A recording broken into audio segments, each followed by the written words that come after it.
All right, well, this is Vodcast Underground, episode 3. John and Corey, what's going on, Corey? Thanks for doing another episode with me. This is, what's been a little bit over a month now since our episode 2. We didn't get as many comments this time for episode 2, that's okay, but I've seen comments through other people's VC videos. Like when I did my contest, for example, people who participated telling others to go to the channel and then watch. They said, they basically plugged Vodcast Underground for us. So I had a lot of people comment that they've watched both episodes. They just didn't comment on our actual video, which is fun. That was really nice. Yeah, I was really happy to hear some contest response, checking in, plugging into the VC, watching some videos, and then getting some kind of surprise feedback. And that's kind of encouraged me to want to keep making the episodes with you. So, yeah, rock on. Yeah. And this is kind of how I envisioned it when I came up with the idea and then brought it to you. And, I mean, this is what I want. I want to take over the world with vodcast. Peeking in the brain. Yeah. No, but, yeah, it was good. And then, with just the feedback from something that was not related to vodcast, right? It was for my contest that I had done and people talking about it then. So that told me that, people are at least enjoying listening to this. Figure they can put it on if they're driving in their car and want background, right? Talk about topics. That's what I like to listen to, talk about, interesting topics. So. Absolutely. Like I had Eddie Trump playing on satellite this week. I've been listening to digital books on audio. Yeah, always plugging in and listening to stuff. And VC videos are always good to catch up on the commute. Yeah, absolutely. Yeah, especially with all the windshield time that I have too. I'll knock out sometimes 5 or 6 VC videos. Always have the podcast, and then of course I always try to listen to Trunk. I like those on that show, on that channel. I like Trunk Show, and I like what's his name, the first show, whatever the first show is, Feedback, because they do a lot of rock stuff too. I have to start checking that one out. Yeah, it's a good one. So, all right, well, Corey, I'm going to turn over to you. You want to go ahead and introduce our topic? I think we discussed the topic at the end of our last video, so I think we've kind of refined it a little bit, but the idea is the same. So, yeah, I think we don't have a lot of guidelines for this topic because it's hard to say where we're going to go. But the idea was the evolution of heavy metal. Maybe where it started, where it's been, where it's going.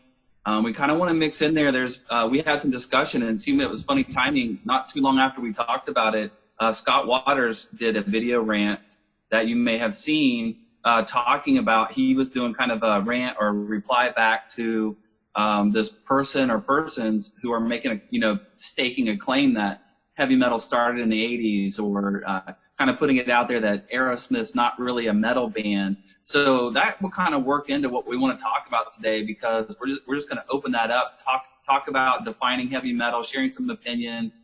And then also I want to talk a little bit about our age group and growing up through the 80s, how just a few years seems to make a big difference in the bands that we liked. And maybe we can kind of just all jumble that up in the blender and see what happens. Yeah.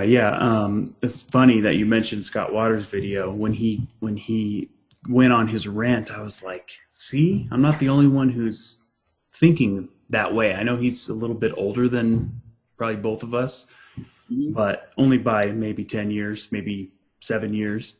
But I know people who are metal fans, at least from our generation, Gen X, right? The tail end and then right in the middle, are thinking the same thing if they're fans of metal. And that was my original thought. What people consider metal now, they don't, was not, or what people considered metal back then is not considered metal now. And why is that? Because someone's not screaming, doesn't have a breakdown. Like, come on. So that's, like you said, that's kind of how we're going to go through this. It's such a broad topic, right? So how do you narrow that down? There's so many points It we is. could touch on. We're all heavy metal fans. It's all rock and roll. Really, I mean, everything we listen to, everything you're probably in your shelf that I can see back there in the background, it's all basically rock and roll. Yeah. And then it just, and then all the subgenres that break out from there. And I think, when fans get into heated discussions, we don't want to separate that. We're all fans. If they're a heavy metal fan, and we are too, we're just having this dialogue because we like to get nerdy with it. I think when people are out there on the internet and you got Reddit and all this social media going on out there, they can make comments and a lot of misinformation can get printed and repeated. But we're all fans of music, and we could just discuss that. I don't think there's a lot of evidence, if any evidence, to prove the point that, hey, heavy metal started in the 80s, and I think we'll be able to back up our narrative with some comments as we go back and forth here. And then I open anything up to the comment section below or any kind of video responses as well. Yeah, absolutely. I'll bet you we'll get some comments on this one. I know people are super passionate about metal, for sure, both new and old metalheads. So I bet you we'll get some good feedback. So real quick, kind of what prompted this, and it's something that I've been thinking of for years now, but what really prompted this when I came up with the idea, it's about 3 or 4 months ago. I went into a record store in Bozeman, Montana. So it was actually 4 or 5 months ago. And it was Cactus Records in Bozeman. Plug for it's a good store. So go visit. But the girl that was working there, she was young, maybe mid-20s, mid to late 20s, 25, 26, something like that. And I overheard her talking to, I think probably the store manager, who was probably my age or maybe a little older. And they were trying to figure out where to put, because they were reorganizing, where to put Black Sabbath. And he's like, well, Black Sabbath goes in the metal section, because they had like a metal punk, usually what it is in stores like that. She's like, metal? You mean hard rock or classic rock? He's like, no, metal. They're metal. She's like, no, they're not. She's like, they're hard rock at best. They're like hard blues rock. And they just went back and forth. And I'm just going through stuff laughing. I really wanted to say something, but I didn't because I was having too much fun listening. But then I started thinking about it. I was like, I hear this stuff all the time. I've heard young kids say that they think Judas Priest is rock, is like pub rock, right? It's like when did that happen? When did that shift start to happen, when all of a sudden ground zero for metal is late 80s, 90s for them? It's like, okay, Slayer's metal, Metallica used to be metal, right? But I mean, their baseline is, I would say, almost even like death metal. With their baseline of bands would be, okay, these were the first real metal bands, name your death metal band from Florida. And then everything before that is just rock or hard rock. So are they tracing back black metal or doom metal, maybe even, I don't know, stoner? They're tracking those back as far back as maybe, like, say, a Venom or something like that, and getting the roots there. Or maybe they're even just going back and doing maybe Candlemas. Some of these people probably don't go that far back, because their ground zero. I mean, most of the metal bands that they listen to are probably the metalcore bands, like Killswitch or Lamb of God, right? Well, now you're talking 2000s, late 90s. Right, late 90s. But then they go back and they say, okay, where did this music come from? And then they say, okay, well, Cannibal Corpse and Autopsy and, Morbid Angel, these guys are the original, the ground zero for metal, even though it's death metal.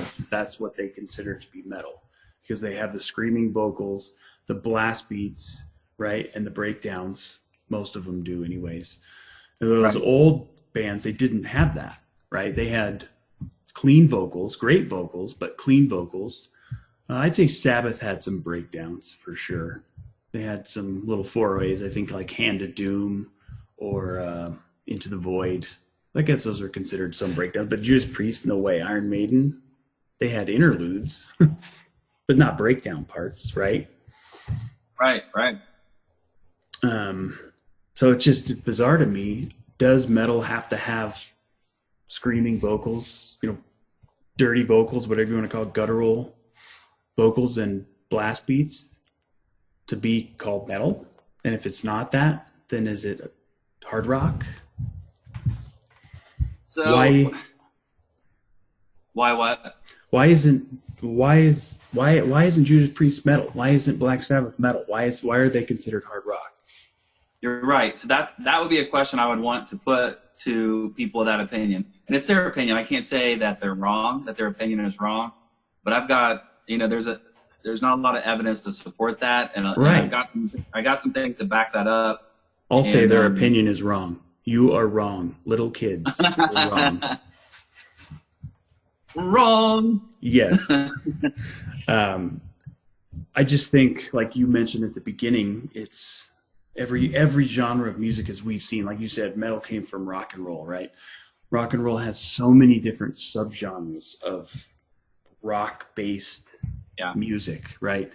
That it's endless. And I think heavy metal's the same way. It had a starting point, and then it's progressed, and then probably from 70 to the early 80s was what now they're considering hard rock, or I guess metalheads call it traditional heavy metal. It kind of has that traditional style. And then 82, 83, then you have thrash come in, right? You have the heavier bands that start to take over. And then you transition late 80s, early 90s, they get even heavier and faster with death metal, right? And then Pantera, who was kind of in the mix, was glam first, more traditional. Then they're kind of thrashy. At least Cowboys from Hell to me is super thrashy. And then you have them transition into this whole different style. You couldn't classify. Yeah, you couldn't classify.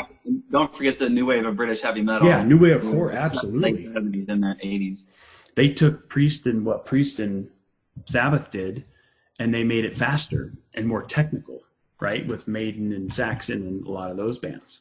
But I'd say the new wave of British heavy metal had a huge, maybe some, aside from Sabbath and Priest, I'd say they influenced pretty much every thrash band, you could say, and even some of the early death metal guys. And it's funny because they were only around, that movement was only around for 79, 78 to 82. It was super short, but they influenced legions of bands to be heavy, even heavier and faster. But obviously all the original thrash bands, they took all of what they learned from those UK bands and were even bigger, took it to a whole new level.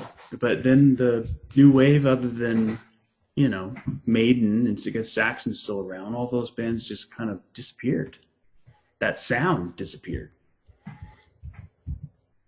So, anyways, sorry, it's kind of going off on a tangent there. I could sum it up really quick, just because I was just brushing up on this, and I mentioned these resources before, and when I read it, it puts it all into a really nice context for me. But the first thing I'll show is say Martin Popoff. Yeah. Very well known, work with Sam Dunn in the Metal Evolution. And I like Sam Dunn's work. None of this stuff can be comprehensive or definitive, but if you take Sam Dunn and the Metal Evolution and their tree, it all starts with Robert Johnson and the blues, and then the blues become rock and roll, and then that tree, all those tree branches out, all those different subgenres. But Martin Popoff uses a definition for heavy metal, where he says basically heavy metal happens when you take the blues out. You take the blues out of hard rock and rock, and you take the blues out, and that's the foundation of what a heavy metal band is. Yeah. And then another good example, and I really like this because over the years Metal Hammer has put together different articles inside the magazine about quote unquote the birth of heavy, and they kind of compiled everything in together. So I highly recommend this. If you look at this, you'll see the corners are all torn. Yeah. I have that one as well. Highly recommended, man. That's one of the best comprehensive collections of just of metal from beginning to a certain time period. Obviously, that's the first volume, but unbelievable. I was really impressed. I'm anticipating the second one big time. Yeah, I was really impressed. Usually those magazines, at least most magazines, they're going to put, you know, your typical bands, and it's going to be super high, like surface level kind of comprehension. But they went deep into this. The entire edition is deep for the first volume. Hang on. Absolutely. You know, and it points to Ground Zero. You know, Ground Zero is Black Sabbath, you know, in 1970. But they also, you got to mention Blue Cheer, who, from people that lived in the scene, and I've, you know, talked to them about that. They're the first ones to have the look and long hair and the amplifiers and the volume. And then not to mention like Cream, you know, and all those things that happened in the 60s where everything was peace, love, and flowers, and then suddenly war, different things happened, the climate change, the culture change, the culture climate change, and the world was primed and ready for this heavier sound. But you've got Black Sabbath debut, and then you've got Deep Purple in rock, and you know, another I would even say very heavy, very humble from Uriah Heep, all contributing to this 70s like birth of heavy metal. And then you just see that it evolves. You have your Diamond Heads and Dios and here in Ohio, the Gods. They were all contributing to this amplified sound and with various levels of blues mixed in. And then that's when, you know, fast forward through what you talked about. But in the 80s, and maybe what they're picking up on is the explosion of heavy metal. Yeah. I mean, that's when it exploded and branched off into so many different areas, and it even went mainstream for a while. And I don't think heavy metal has had a renaissance yet. I think we've come close. And just when I think, oh yeah, metal's back, I wish there would be a renaissance. And it feels like we might be on the verge of it because of the metal bands that are coming back and keeping and bands that are reunited or keep churning out albums, plus the new bands like Power Trip and doing the thrash thing, and the metal seems to be back. So it'd be awesome if we were on the verge of a renaissance. So that's just my timeline really quick, from the late 60s to Cream to Blue Cheer, Deep Purple, Black Sabbath. That's ground zero for heavy metal. They took the blues out, and then you just see the timeline and the history there. Anybody can read very quickly about it just by, you know, picking up a book or talking to some people in a record store, you know, or doing some research doing some listening research on their own. Yeah. You mentioned Blue Cheer. A lot of times they get left out, whereas I do not think they are a heavy metal band. They did, however, contribute, like you said, with the look and the volume. I can't remember who I heard describe it, but it was another musician said that if you talk about Blue Cheer, they didn't really think in terms of metal, how we think metal, but they were in terms of like volume and fury is what they were all about. How loud and how furious can we pump out, you know, this 2.5 minute song and just beat you over the head with it. And that's what Blue Cheer did, right? I mean, right. They were... And we know, you and I know people in the vinyl community like Bobby Gass who saw Blue Cheer live. And yeah, my dad saw Blue Cheer live a couple of times when he lived in, because my dad was stationed. He was in the Navy, but he was stationed for a while in San Diego, just off the coast on the aircraft carrier during the Vietnam War. And so when he got out, he basically just lived in and around San Francisco, San Diego. I think he even lived in LA for a little while. But he got to see all those bands. He saw Sabbath's first tour in the US when they came through with Mountain, right? There's Mountain. Thank you for mentioning that. That's another band that's right there in the early. Yeah, that's amazing that he saw those first bands. Yeah, he saw Sabbath and Mountain. He was there to see Mountain because Mountain was the headliner. Sabbath was the supporting act because they were unknown in the US at that time. It was 1970?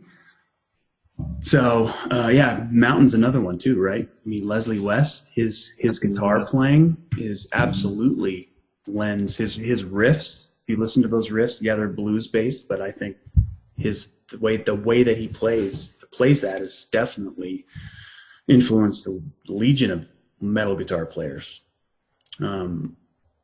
I think, like you mentioned, is when the blues was swept away, right? That's the difference between hard rock and metal. Sabbath always had that foot dragging into the blues, I think. So did Deep Purple. Judas Priest did not. After Rockarola, there's no blues at all. None. Zero. So I think when you talk about where metal started and then another turning point, it was with Judas Priest. And then you have the new wave of British heavy metal from that. I think if you wouldn't have had Judas Priest, I think the new wave of British heavy metal would have sounded different. You may have still had it, but they would have only had Sabbath and Deep Purple and Uriah Heep and some of those bands that you mentioned, right, to go off. They did something totally different with it. It's hugely influential on the sound. And Rob Halford and Priest, I mean, just an amazing band, and their influence on everything else around them is just amazing. And I don't think that you can fit them in a box either. And Rob Halford, when he gets on stage, I think on the Battle Cry, the latest Blu-ray, one of the things he says, I think in the beginning, is this is he says something like, he doesn't say I hope you like, he said this is Judas Priest style heavy metal, and here we go. And that's how he goes into the concert, because it's Priest. It's definitely metal, but it kind of has its own weight, despite their different albums, from Rockarola all the way up to the new album. I wanted to say Painkiller, but Firepower and all the steps in between. I mean, just incredible. To me, I mean, obviously, Sad Wings of Destiny came out, 76 or 77, 76, one of those 2 years. Either I was 1 year old or I wasn't born yet, depending on the year.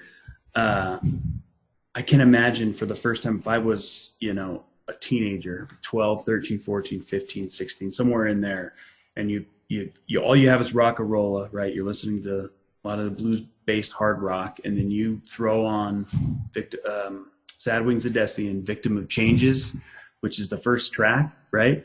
Hit you right in the face with that. I'd be like, whoa, what is this? What is going on? Oh, I mean, everything about that, from that opening riff to Rob Halford's scream to start it out, it's just, it makes the hair on my arm stand up. Oh, absolutely. Yeah. So you mentioned real quick, I want to plug these too. I think you showed the 70s, but yeah, these books, if you're looking just for comprehensive reads, even if you use it as just references, I've got here the 90s, 80s, and the 70s, and I have yet to, of course, you showed this one, I have yet to find the 2000s one. Oh, let me go off camera real quick. I got to get some. Okay.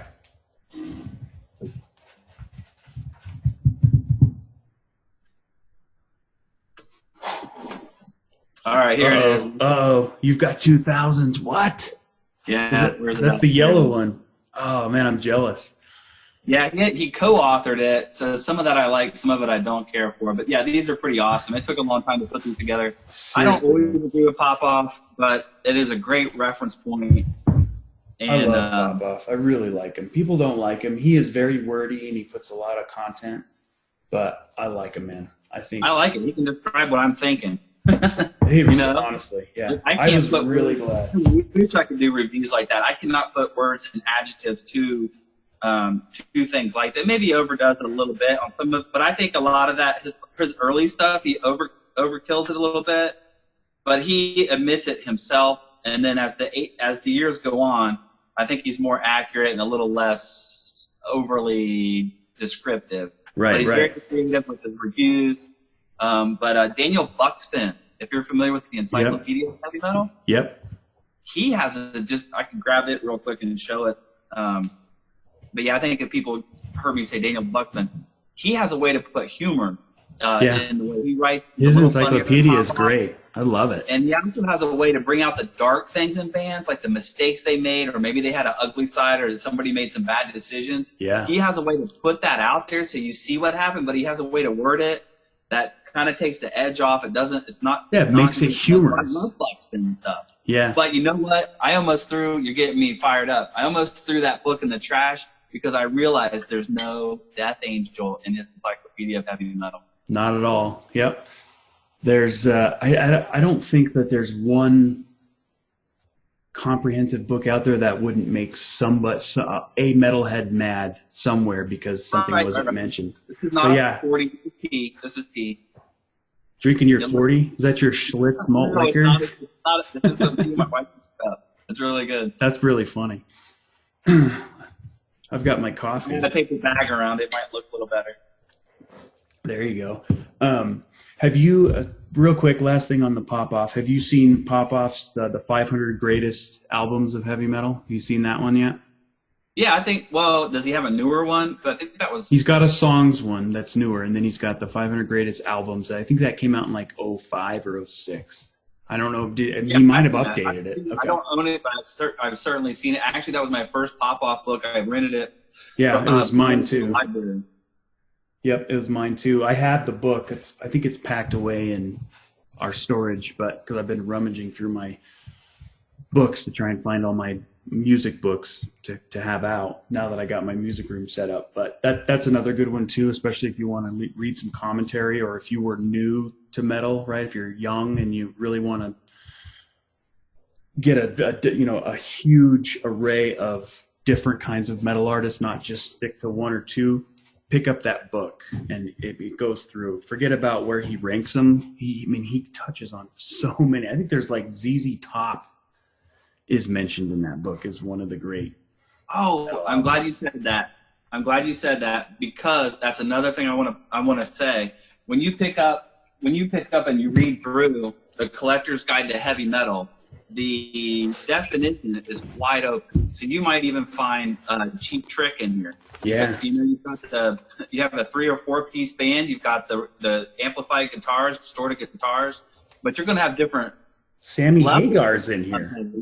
Sammy Hagar is not metal. And then that's where that's where I want to encourage the diehard people that are thinking that this is not metal to pull back the camera lens a little bit and look at it in a broad perspective. Yeah. Because we could easily flip through this and say, oh, that band's not metal, or make that claim. And yeah, there's degrees of heavy, but if you're trying to make a comprehensive book as close as you can, you have to back it out a little bit. But I want to add on to this point, back to when we mentioned earlier about growing up, and so I was born in 75. So in 85, I'm 10 years old. And that's when I'm starting to discover Motley Crue, Theater of Pain, and I guess Twisted Sister, We're Not Gonna Take It, and Quiet Riot, Come On Feel the Noise, and Slick Back Black Cadillac were probably the heaviest songs I knew. I think maybe so those would be the two. But anyway, I won't go about my musical journey, but being 10 at 85 made me appreciate my catalyst was mainstream metal. Yeah. It was all the hard rock all bands like Cinderella, Poison. I love that stuff, but it didn't take me long to get into Warrant and then start to, once you discover Metallica, I became like a diehard Metallica fan, and I kind of shed off those things. It was almost like taboo to listen to them, but I still love them. And to this day, I'll listen to LA Guns or Motley Crue. But what I wanted to say was that there's some other people in the BC, and it seems like people that are maybe just a year or two, a couple years older than me, that they were there when metal was a little. Let me put it this way. Let's see, XYZ, YNT, Kingdom Come. Helix. Those bands I don't care for. Who? Helix, Zebra. Those bands were never on my radar, and I have a hard time getting back into them or getting to into them for the first time. I don't like any of those bands at all. There's some people in the BC and people that I know that are like, oh, you got to check out, Kick Ass. And I was like, oh man, it just really hit me soft. I was like, oh, there's to me, there's this big dead period too, where everyone was just trying to put out an album. And when I go back and try and rediscover music, it's always hit or miss for me for a lot of those bands. Yeah, to me, those bands, and I'm not going to say they're bad bands or they're terrible, which I don't think so. I'm not even going to say that they're not metal, but I'm with you. I didn't care for those bands because I thought the music that they put out during that time, right? They were trying to sell records. they were trying to cater to the MTV audience. And so if you watch any of those videos, like those old Helix videos with their huge hair, give me an R, oh, I mean, what? It's just, I think it's just bad. I think they're bad songs. They're just poorly written songs. But they were going for that glam sound. They didn't go full glam, but they still had that sound, right? But I'm with you. I know a lot of people are gonna get mad, and that's okay. That's what we want. But I never connected with those bands either. The first metal record that I remember getting really into is because my neighbor, there's a tape, was Pyromania. And that was around the same time. I was like 7 or 8, but it was around, 85. I think that record came out in 83 or 82, but I loved Pyromania. And to this day, it's one of my all-time favorite records. And I know a lot of metalheads, like older metalheads, who hate Def Leppard. They hated Leppard back then, and they hate him now even more. But I always liked, and I don't know if it's because that was one of the first heavy metal records that I heard, that's why I like him, or I don't know. But I've always loved that record specifically. And of course I went back to High and Dry and On Through the Night, but man, Pyromania to me has it all. For 8. And I wasn't listening to that probably until it was late, except for what was on the radio. Yeah. Was about 87. I don't know. It's hard to put years to things, but I was over at my friend's house and Mark, and we were listening to some of the first CDs that first time I'd ever seen a CD. And I think he had Phil Collins, he had the Star Wars soundtrack, and he had Def Leppard Pyromania. And we did the Star Wars. We cranked it up. His dad was a kind of a retired audiophile, so he had a vintage setup. We listened to Star Wars, and I never heard anything possible because I was used to cassettes and before that records. Right. And then the Pyromania, that's when and he was like, well, you'll like this, and just the cover and the target and the build. I mean, it was just awesome. And then that's where, started to go back from there. And pretty soon, of course, Hysteria came out a little, a year or so later. But Pyro and High and Dry and going back they're great records. Which is a new wave of British heavy metal, like isn't that like a pioneering or early? Yeah, that came out in 1980. On Through the Night and High and Dry. I think it was 1980, and then I think High and Dry, correct me if I'm wrong, was 81 or 82.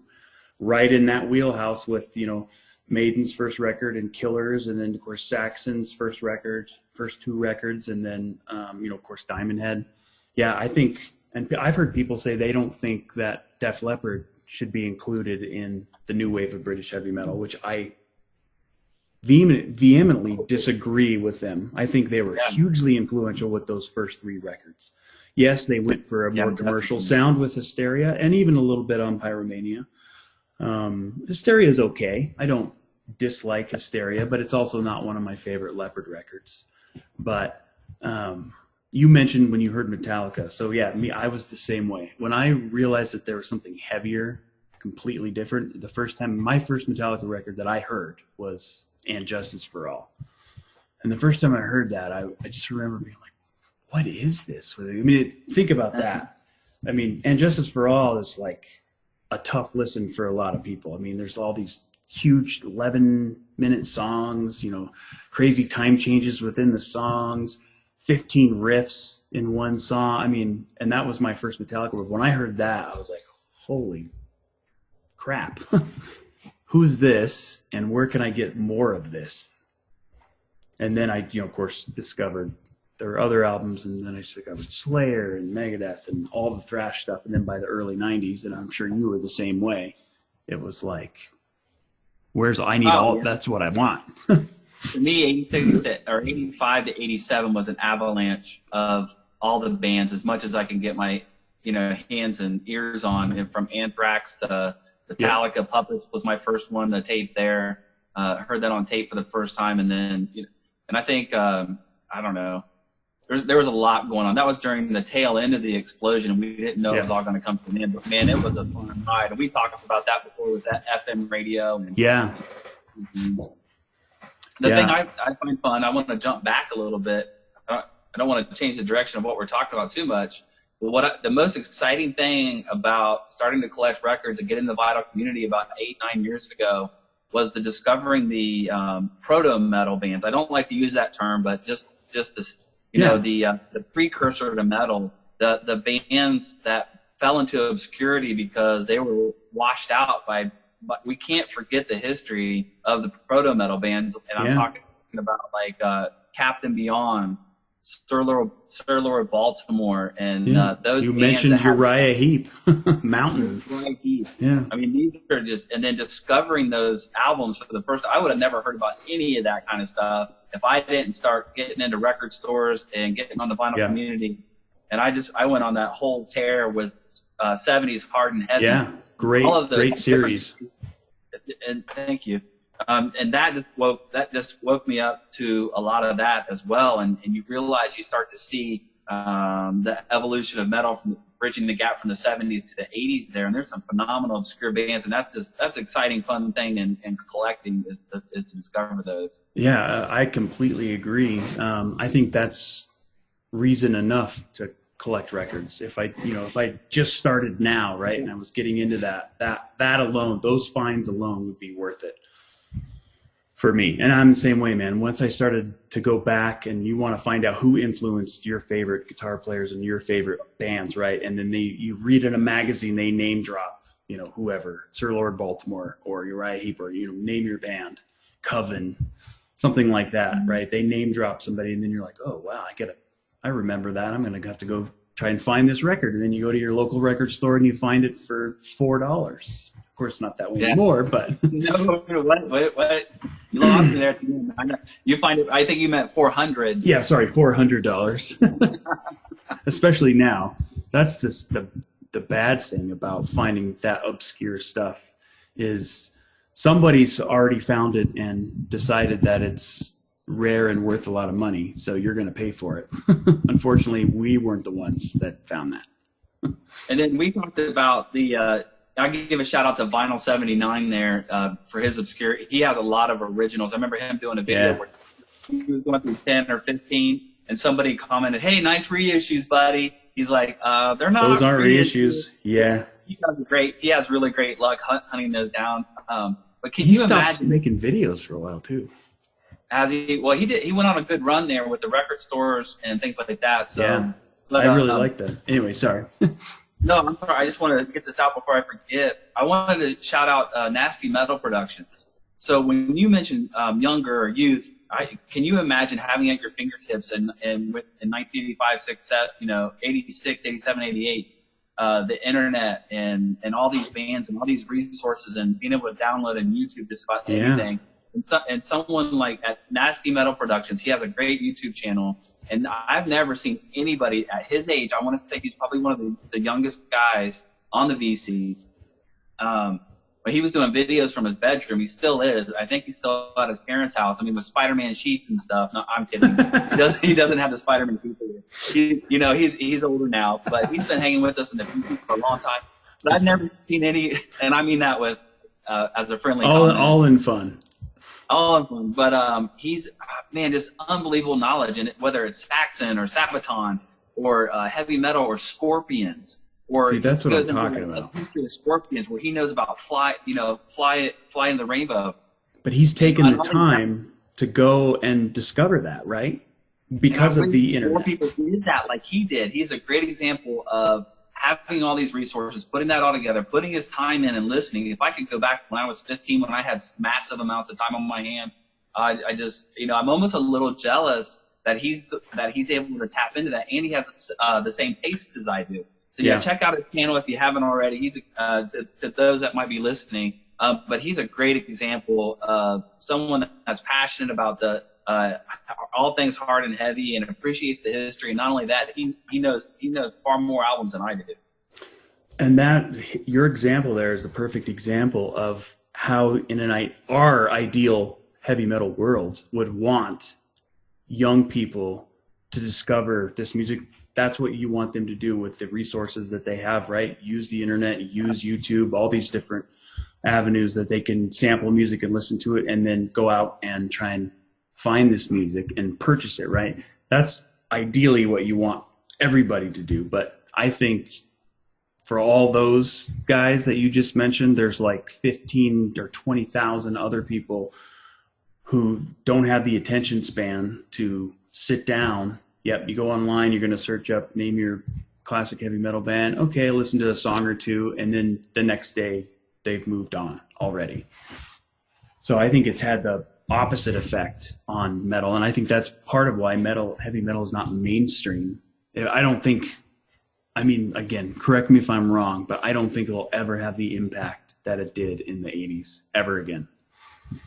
I just don't think it's possible. I mean, never say never, but yeah, that's a pretty fair bet. It's sad to me, but I just don't think people care enough. Music has been reduced to a commodity. What's sad to them is 40-year-old guys lamenting about the 80s. So I try to move past that. Like us. They see that so much, and I know they're tired of it, and that's justified. But hey, it was a great time. It was a great time. It was another thing so rich. Is, like, you watch, like, say, Metal Theologian. You watch his channel, and the amazing things that are coming out of his shelves are phenomenal. And I mean, and he's so patient and non-judgmental with guys like me, who my collection and my history is a joke, because I wasn't even near. Well, I mean that because, like, the depth of stuff that he pulls out, 10 records, 9 of them I've never heard of, and 8 of them are some kind of obscure 80s band that he's had in his collection for 20 years, and it's amazing. I learned so much from that.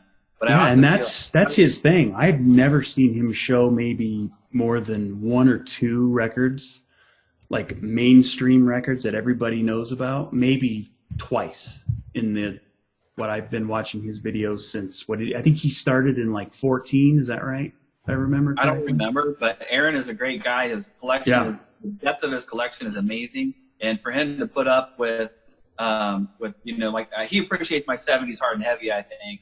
And, maybe I'm being a little too condescending of myself, but when you look at the collector world and you look at someone like Aaron, and I have Black Keys in my collection, for gosh sakes. I'm always impressed. Yeah, you need to hide that Black Keys. I think someone would take your metal card with that Black Keys showing. I think I see it right there with the mini metal card stuff sitting in here. I know. I'm just kidding. I listen to jazz, so.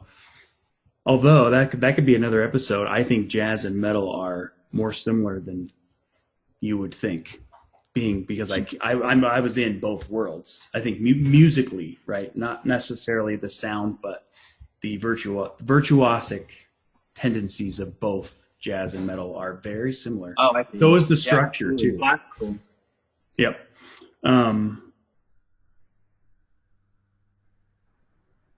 So yeah, what did we talk about so far? We talked about we got Cream, late '60s, Blue Cheer, and all those bands morphing into Iron Butterfly, even in there, morphing into Black Sabbath first album, and then breaking the glass ceiling, shattering the glass ceiling, and paving the way for the heavy metal explosion in the '70s, and then into new wave of British heavy metal in the '80s. We have mainstream metal, and we also the birth of stoner, doom, and all kinds of genres. And I think you were bringing us up into the transition into the '90s, which is another thing that I think we differ here. Tell me where we differ, but I believe when we go into the 2000s, we're talking about metalcore. And I'm a big metalcore fan. I ate up all these genres hook, line, and sinker when they sold it to me, whether it was Motley Crue or Machine Head and Killswitch Engage, Rob Flynn coming from Violence, and then coming out, and doing Machine Head. I saw Machine Head in the 90s. And I did too. I saw him at an Ozfest. Yes. And then I love the breakdowns, and then it turned into metalcore with the scream and the clean vocals and the mixing of that, and Killswitch Engage, and Century labels like Century Media, Roadrunner Records, and Earache and Earache. Yeah. And those were they were keeping metal going for me in the early 2000s. I didn't realize that there was an underground metal scene where the old metal bands that I liked in the 80s was still going. I just wasn't aware of it. And I was just glad to be a metalhead still in the early 2000s, where there was so much other stuff going on, and I clung to that. And I wore my t-shirts and my band t-shirts, even and cranked up, even though I took a misstep, and I had some Kid Rock and some different things in there too. because the '90s got a little bit weird. But anything with metal in it, I was listening to, and to come out on the other end of it, and I got a little bit tired of it, wore me out, and I kind of went into different directions. But what are your comments on metalcore in the late '90s, early 2000s? Yeah, so and I'll start back, at the beginning of the '90s. So when metal left the mainstream, when all the the glam metal bands, it just caught bad music. That just, it caught up with them, making years and years of terrible music, just caught up with them, and it was almost that they were a joke. So that's why those bands died. I don't think people say grunge killed that. No, I think those bands killed themselves because they were just ridiculous. I agree. So once those bands left, and then of course thrash too started to wane a little bit, and that wasn't popular anymore. Metal didn't go away. Metal just went back into the underground.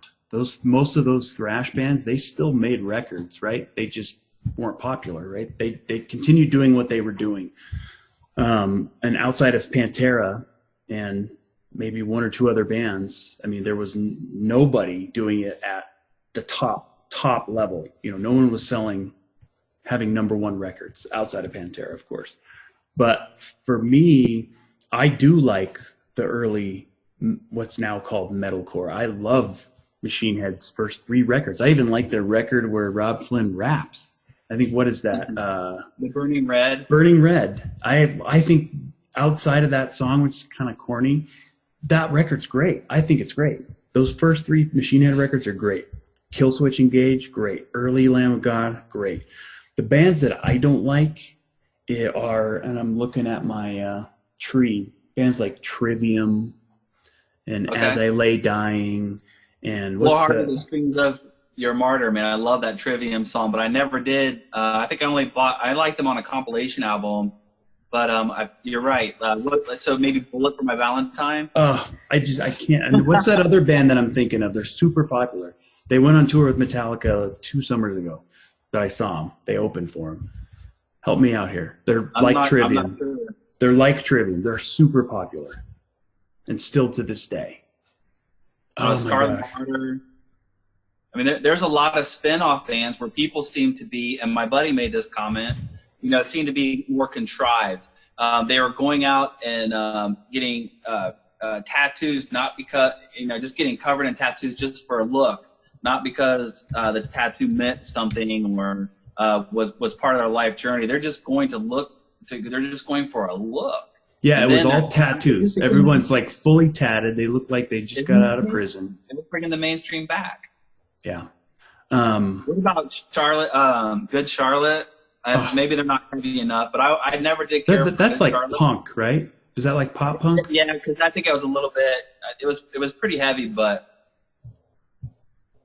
I'm drawing a blank now. I did like Bullet for My Valentine's first album, but I think that's when I started to see some of the cracks show in that genre where it's like, wait a minute, we're just looking a little bit too. It's a little bit too contrived. They're trying too hard to be something. That's another one. Atreyu. Oh yeah, Atreyu. Oh, Asking Alexandria. A little bit. Here, Avenged Sevenfold. Avenged Sevenfold. I could not. Yeah. That is the metalcore stuff that I don't like at all. I don't like that stuff at all. That stuff to me is like angry, rich millennial kids who graduate from school and go get a bunch of tattoos, and they still don't have jobs. That's what I think of those bands. I mean, I guess I'm generalizing there, but I that's the metalcore that I hated. When I started hearing those bands, I was like, what happened? Like what?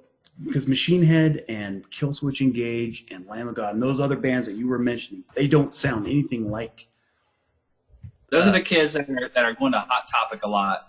Right? The Hot Topic bands, man, that started with the new metal bands like Korn and Kitty, and then they're still going to Hot Topic, right? The bands that I do like As I Lay Dying. That's metalcore, and I'll throw in a little twist too with Hope's Fall. Hope's Fall is, I just love that band. They don't get a lot of notoriety. It's a lot of scream, and it's definitely punk influence. But man, The Satellite Years is a phenomenal album. And but I think Hope's, and they're back with a new album this year with Arbiter, and so I really like Hope's Fall. But I think I get a lot of pushback from the guys that like a lot of the same bands that I like.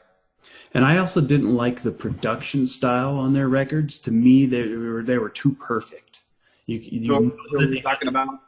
those, like, well, the bands we were talking about. Oh, yeah, Laptop Atreyu. Metal, right? Laptop Yeah, Metal. I mean, you could tell they have triggered drums. I mean, it just super produced. The bass drum to me sounds clicky. You know, it sounds too perfect for me. And metal's not supposed to be perfect. The only metal band that you would think used triggers, right, and all these millions of overdubs to try to get the perfect would be Pantera. And then you see Pantera live, and they sound exactly the same as they sounded on all their records. But they really did. they're that good. They were that good musically. But for the most part, yeah, I lost interest because all those bands sounded the same. They all had the same structures to their songs, right? They all had the breakdown parts, and they all had the quiet, loud screaming and then singing chorus.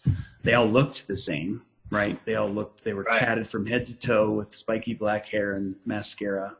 I don't know. It just, that to me just ruined. I'm not going to say it's not metal, but that ruined that for Well, me. and I'm okay with it until one of those guys starts tearing up some 80s bands like Cinderella or Motley Crue, when really, guys, you're just the newer version of that. That's But what they I are. think I think we're past that now, to where people are realizing that, and you have like a really great band to check out is Thrice.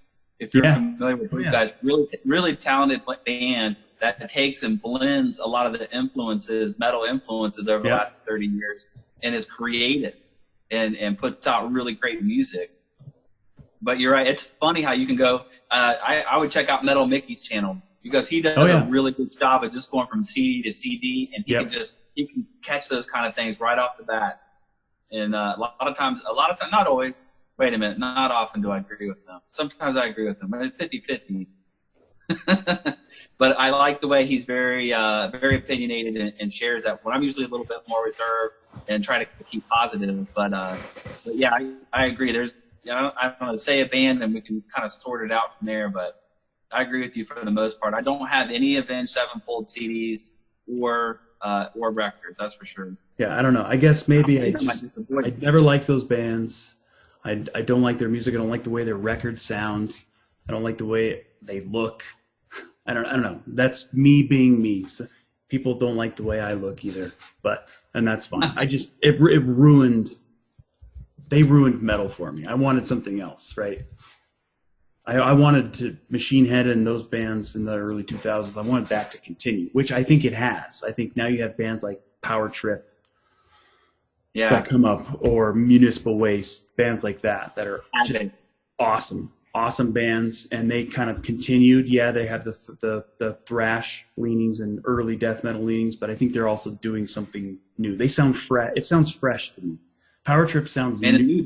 the newer Death Angel, it sounds incredible as well. So incredible, man. I think Death Angel is with their thrash pioneers, but they're also blending that heavy metal. They're not, because you can't stay pure thrash. That was the problem with it. You had nowhere to go. Right. And I think amazing new record. Their last 3 records are amazing. That's 2 records. Death Angel are absolutely amazing. Did you pick up the? There's not a Death Angel album I don't like, but I know that they are what they are. I want to do a video on Death Angel, but I just think they're just killer heavy metal thrash band. Yeah. And you have to say heavy metal / thrash. Yeah, I think like you said, their new music, it sounds fresh to me. It doesn't sound like they're trying to redo Act 3 or Frolic in the Park, right? They sound fresh. That sounds new and fresh to me. So I do have the new Killswitch Engage record. I could show real quick. Yeah. I didn't care for the last couple Killswitch. Like I said, I kind of got burnt out with the metalcore, and I went into different directions, spending some time with different areas. But I was pretty excited about this because Jesse Leach came. Jesse Leach invited Howard Jones on there for vocals on one track, and then also Chuck Billy comes on and does a track on here too. And then, of course, to appease the masses, it has a really nice. Oh, wow. Beautiful. I'm a sucker for colored vinyl, man. I know it doesn't make a difference anymore. It doesn't sound better, right? But I just think it looks awesome. Nothing like you put that on your table with the LED lights underneath. Yeah. It looks awesome. It's going to look amazing. Good enough to eat. So, I don't have one to show because I've mostly been listening to jazz. So don't put that in this. I can't show a jazz. Are you expecting me to edit this? I may not edit, man. Oh, I'm getting out of my comfort zone. Here, I got one. While you think about it, I got one more because we're talking about heavy metal and the evolution and defining it. So this is KXM's new album. You might recognize Doug Pinnick in the middle from King's X. I think it's their second or third album. You got the drummer from Korn, and then George Lynch is just fantastic. This is their brand new album, and it's just great hard rock. And you're hearing this right now. So it's 2019. And this is the sound. This is the sound of 2019, and you hear it a lot in the bands that are Veil of Deception is one. I'm trying to think of it. Active Defiance, maybe a little bit more extreme. But KXM, this is really good hard rock, and it's got an edge to it, a real heavy edge. But this is their new album, Circle of Dolls, and man, check out the wax on this thing too. Did you pick that up on Amazon? Or did you? So I pre-ordered it directly from their label. I don't know how. That's cool. I hope the light's kind of shining through it. It's really awesome. It's the double LP. Is that kind of a blue, a turquoise, and with the black splatter in there? Yep, I could go with turquoise, black splatter. That looks incredible. And it's a really good album. I've only been through it one time, but I'm going to go back and get the other KXM albums. I feel like I've been missing out. And then I'm really excited. I mentioned Doug Pinnick. Look how talk about King's X for a second, and look how they stood out and how they had harmonies. They're more of a hard rock band than heavy metal.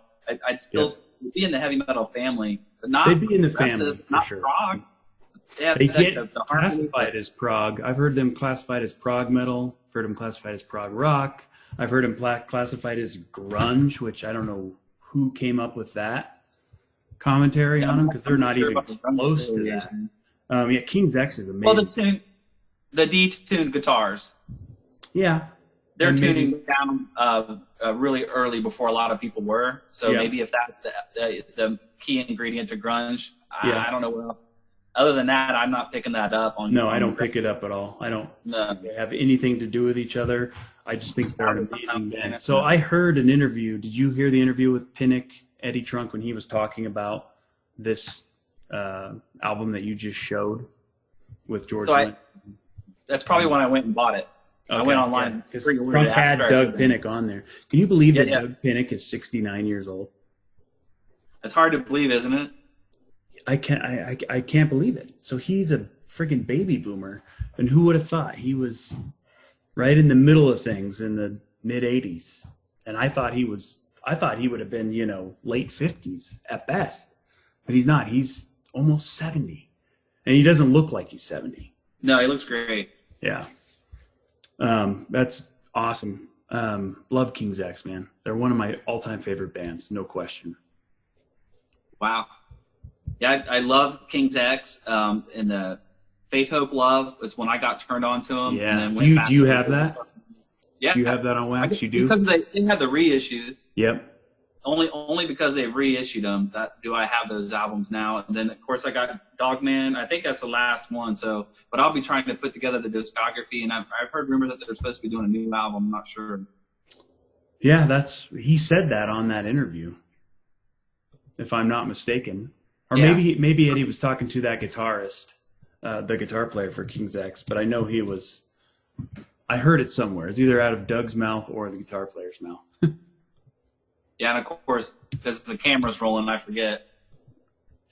But I don't know. So let's get back on track. So I think we've made a pretty good case that heavy metal, the birth of heavy, when it happened, why it happened, and how it got to the 80s. 80s, there was a metal explosion, but it's certainly not the birth of heavy metal. And I think you can argue either way. But Aerosmith is definitely heavy metal in the context of the 70s. Absolutely. For one example, you know, and there's so much more than that too, though. I think, yeah, Aerosmith. Without Aerosmith, there's a lot of band. I don't think that heavy metal would quite be what it is now. It probably would exist, but Aerosmith is so influential with the frontman, with Steven Tyler and Joe Perry, that duo, right, of guitar player, frontman, along with, of course, a handful of bands from that time. Super influential. Absolutely. People who say that they're not.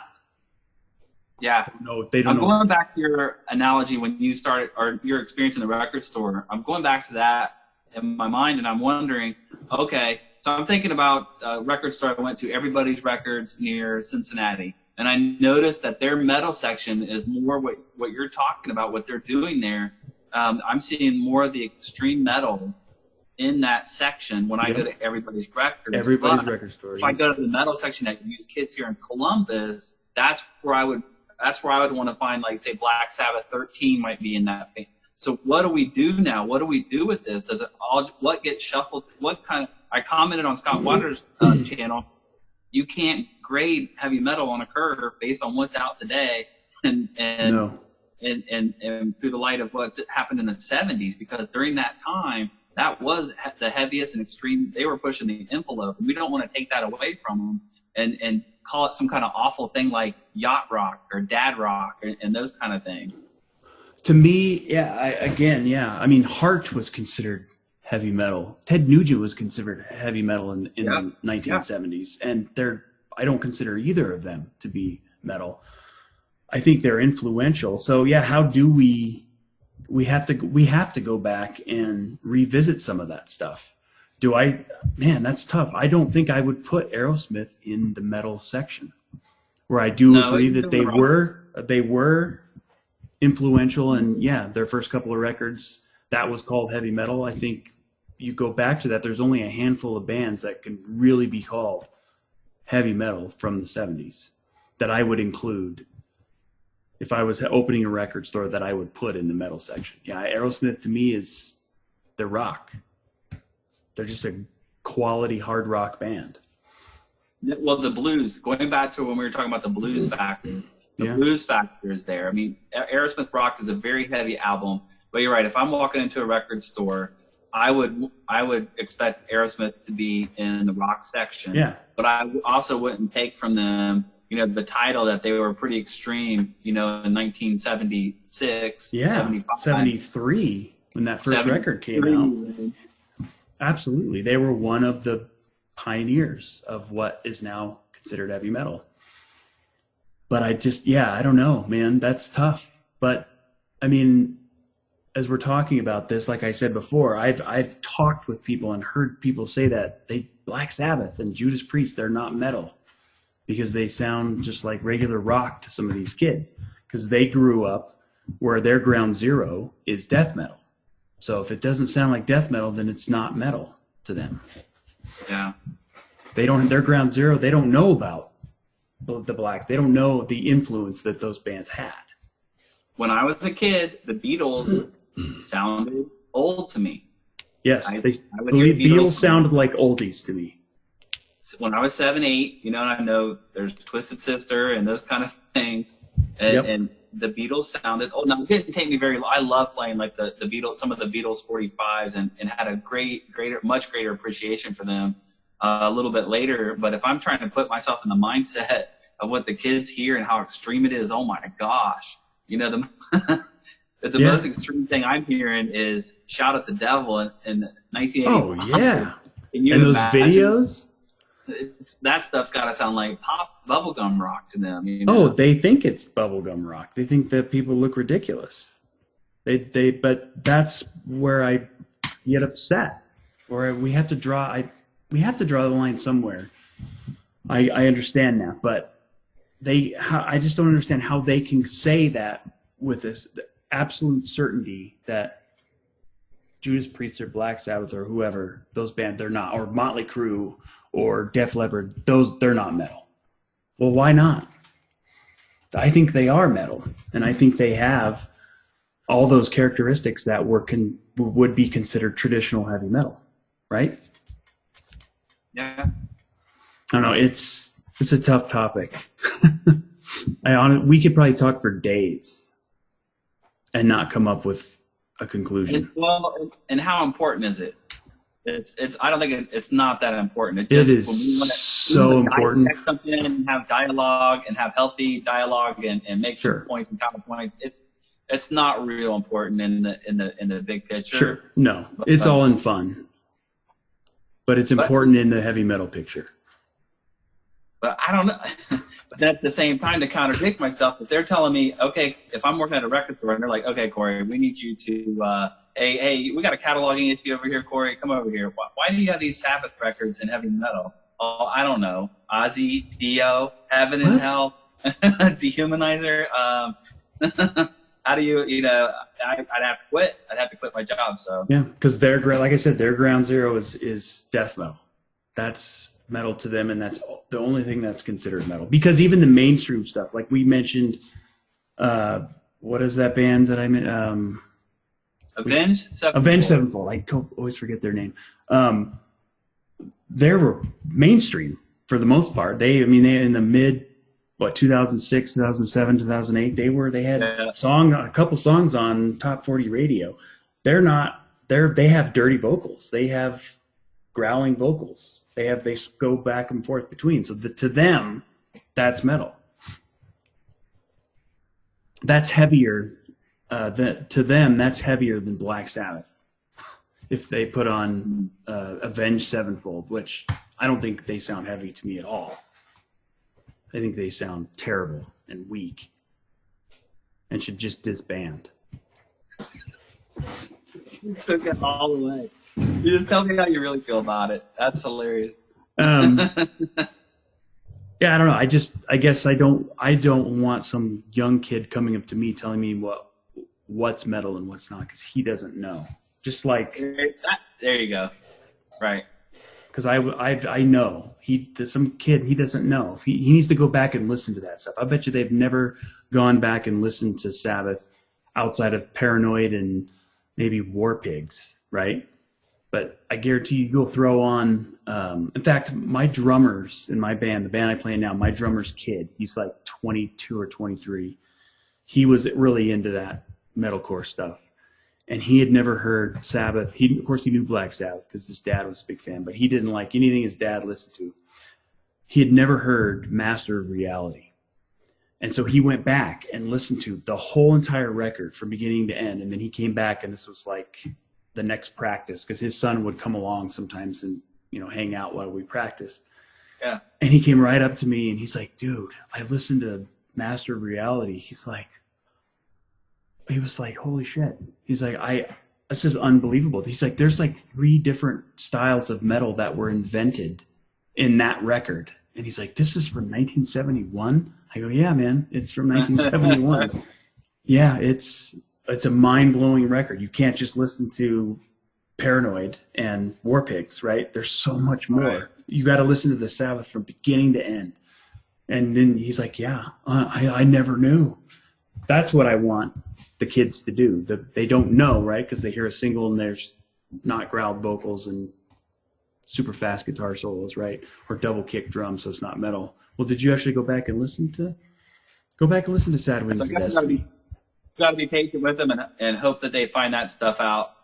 Just like somebody was probably patient with us when we were going through the record store and pulling out the CDs and the tapes that we liked. So you're like, man, Theater of Pain. Bring it up to the front. Heavy metal, man. Hey, man, I love that record. Something like that, too, is like, yeah, that kind of stuff was for the 9, 10, 12-year-olds. I'm thinking, that was me. That was me in the shop. I loved Theater of Pain. If you go back now and I listen to it with a purely objective, not as a fan, it's actually not a very good record. Too Fast for Love and Shout at the Devil are superior to Theater of Pain. But Theater of Pain has nostalgic weight with me. But from beginning to end, it's not that great of a record. If I'm listening to it objectively. After all these years looking back and listening to it, I would tend to agree. But like, I know every lyric, every song, Oh, yeah, me too, man. And I'll always like that record. I have more fun listening to Too Fast for Love and Shout than I do. Too Fast for Love that's a great record. It was, of course, it was not. It was overlooked at its time. Obviously, they didn't really get recognition until Shout, and really, Theater of Pain is what took them into the stratosphere. But yeah, Too Fast for Love, man, that is a great record. There's a lot of good songs, not just Live Wire on that record or Too Fast for Love. I love Too Fast for Love is my favorite Motley Crue record. Crap, I feel like we talked too much about Motley Crue and Metallica. I know, right? And then did Avenged Sevenfold.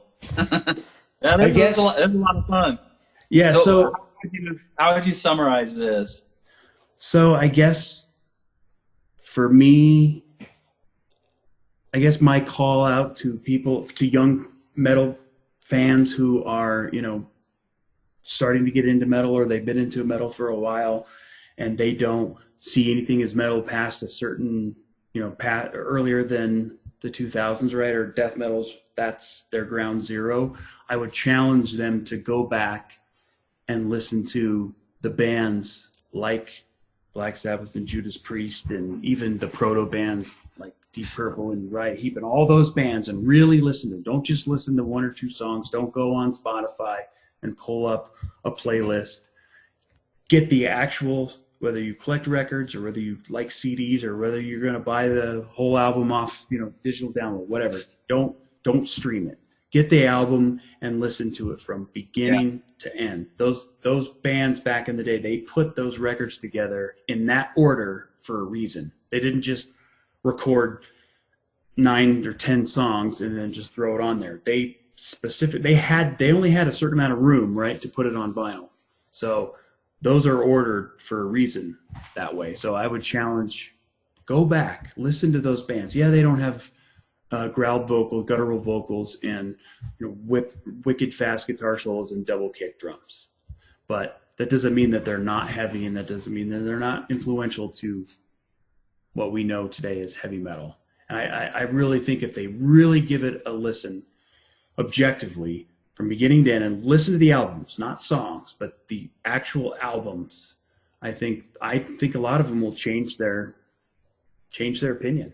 I mean, like I mentioned, my drummer's son, he changed his opinion on Black Sabbath based off of Master of Reality, and he listened to it from beginning to end. So that's kind of. I don't know if you're prepared for this. I'm not. What's some of the most extreme stuff in your collection now on vinyl? It's like extreme metal. Well, no, I would say, like, what's your most? What would you say is the most extreme stuff? And I kind of have to think about it too. The most extreme stuff I have in my collection would be probably Autopsy, Napalm Death, Morbid Angel, and then I have D-Side's first record. I don't care for Cannibal Corpse, not because I don't think they're a bad band. I just think they're kind of cartoonish to me, so I just never really got into Cannibal. But yeah, that's it. Yeah, some of those early Florida, Tampa death metal bands, those are probably the most extreme records in my collection. Hatebreed. I do like Hatebreed. Yeah, Hatebreed's great. That's early metalcore. I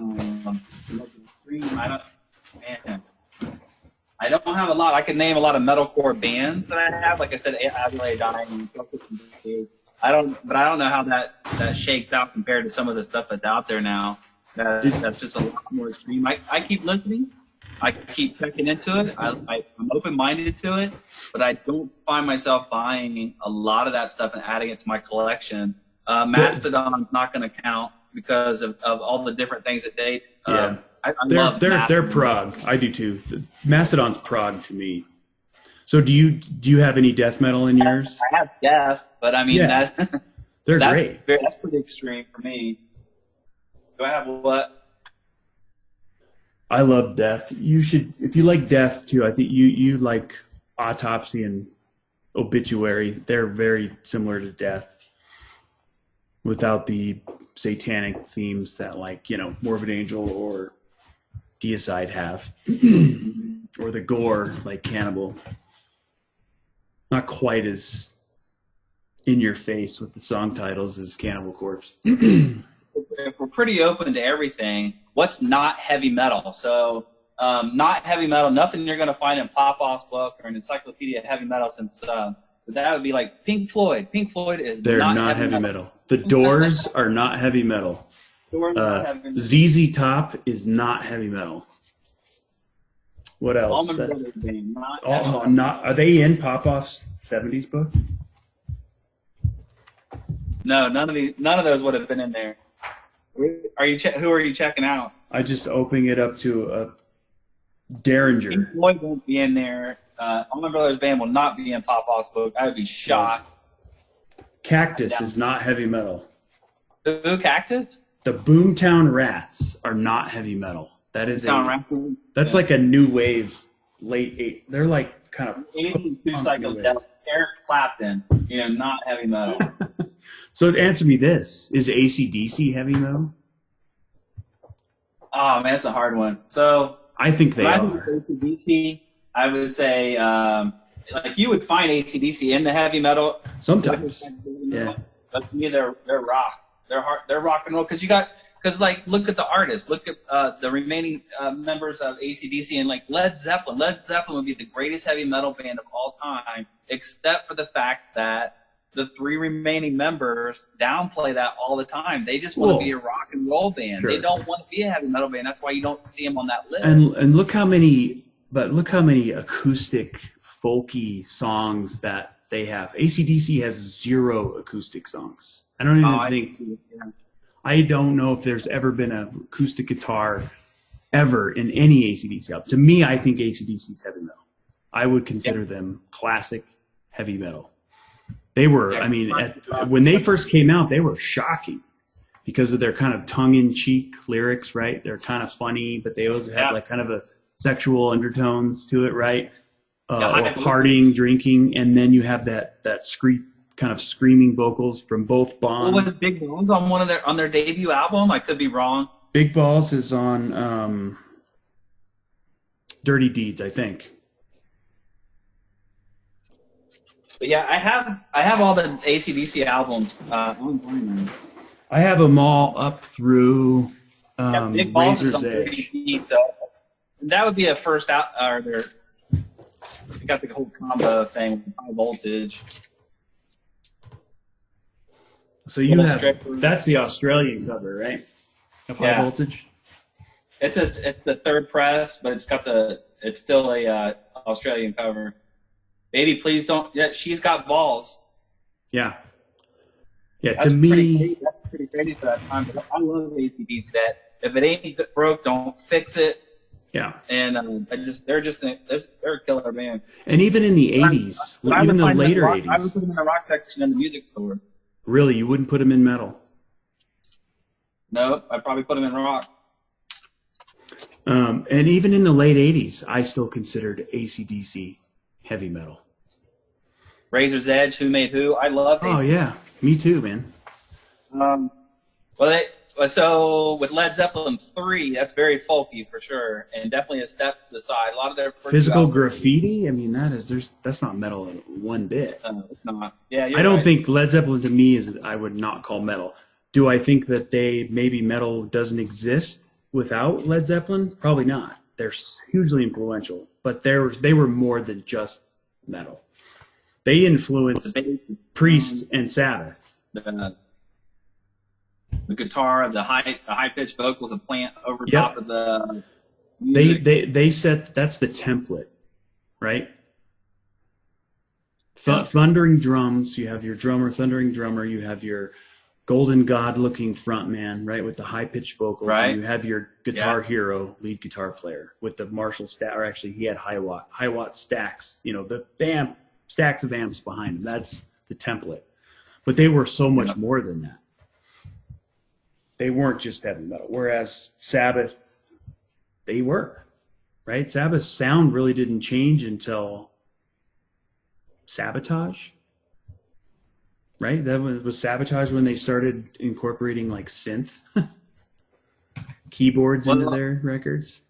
Well, what's wrong with a little bit of synth? I like Swedish. Oh, I like it too. In Oh yeah, I forgot about In Flames. In Flames and At the Gates. Love Swedish death metal. I forgot about those. I have those in my collection if you consider those extreme. Yeah, Anyways, we can go on and on. but how long are we going here? How long are we at? Well, we're at 5:30, hour and a half. So Oh my God. Yeah, how do we want to end this? I don't know. Let's wrap it up, introduce next week's topic, and sign off. Yep. Okay. Well, Corey, I don't think we have any definitive answers after doing this episode. I guess I didn't know what to expect because it's such a volatile topic and there's so many different opinions. I think you could argue this until you're dead and still not have an answer because maybe there isn't an answer. But I guess my challenge to everybody before we wrap this up is watch this, comment, leave your opinion, or make a video. What is your opinion on what does heavy metal mean today? Has it lost its meaning over the years? You know, we mentioned bands like AC/DC and Led Zeppelin. We're newer metal fans. That stuff's not metal. That's rock to them. Whereas to us, some of those bands are. Yeah, has heavy metal, that term, lost its meaning today? Kind of, I don't know what your opinions are on that, Corey, but yeah, I'd like to see folks comment and either make videos or comment. Just let us know what you think. Even if you disagree or you're mad at anything that we said, let us know. And then, so next week,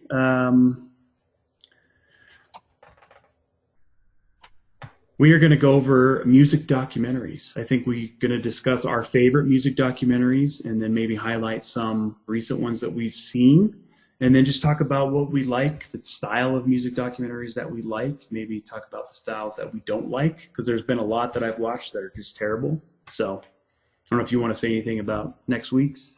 Yeah, I'm really looking forward to next week's topic. I've got a list, an ongoing list of my favorite music documentaries or biopics. I love it. If music fans are listening, you're a huge music fan. We can't get enough of it. Now I think we're starting to get to where there's going to be too many of them, or, you know, sometimes the production might have a specific agenda they're trying to push. But yeah, I love music documentaries. I got some great ones to share with you, and I'm hoping for a lot of participation where folks that are listening can let us know what their favorite is so I can find a new one. Yeah, well said. Yeah, I love music documentaries. Like I said, I don't care if they're not metal. I like all kinds. Even if I don't like the artist or the style of music, I'll watch it. If it's a well done documentary, I love them. I love learning about the history of, of rock and roll music, jazz music. You know, you name it. I'll even watch rap music documentaries, hip hop documentaries. Even though I'm not really a hip hop fan, I love watching. I love watching the history of where they came from. So, I'm really excited for that documentary too. So for next episode, look forward to that. And with that, I guess we'll sign off. Let us know what you think, everybody. And Corey, it's been fun hanging out. Yeah, thanks for letting me hang out again. Always love doing the podcast, and whether it's rock, hard rock, or heavy metal, either way, stay heavy.